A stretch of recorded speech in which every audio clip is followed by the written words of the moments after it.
Hello guys, welcome back. In this video, I will show you how to make hero section in Elementor. Let's get started. In order to do that, we need to add a plugin. So this plugin is called Borderless. So let's head over and search in here for Borderless plugin.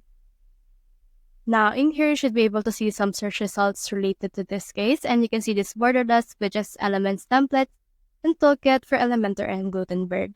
Then click on this install right here in order to install this particular plugin, and then once it's been installed, head over and activate this particular plugin.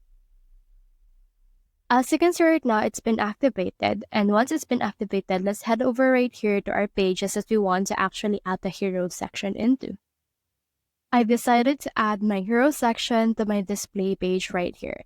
Now we already have in here a container, so the next thing we need to do is to just head over and search in here for the hero section. When you decided to scroll down, you should be able to see in here as well the borderless option that we have in here. So I have a lot of options right here, but once you have seen this borderless, you can see this hero widget. So just add it right here. And then as you can see, it will be added right here to our display.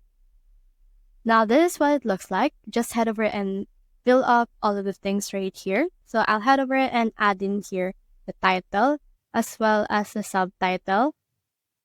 And then you can also change up in here the button that it has. So you can see that we have in here a button. So you can put in here the button link if you want to as well. You can put in here dynamic tags, the link options that you can choose for this case. And you can also change up the icons right here. So the buttons will be able to be shown right here, and you can also add a new item if you want as well.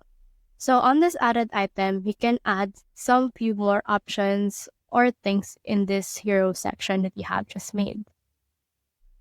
So in here right here, you can see that we have our content, and if you try to add a new item, it should be added in here as well. Once you're done with that, just click on this update option, and then you should be good to go. So that's the whole process. If you have found this video helpful, then leave a like, below, subscribe because it helps reach more people. See you soon.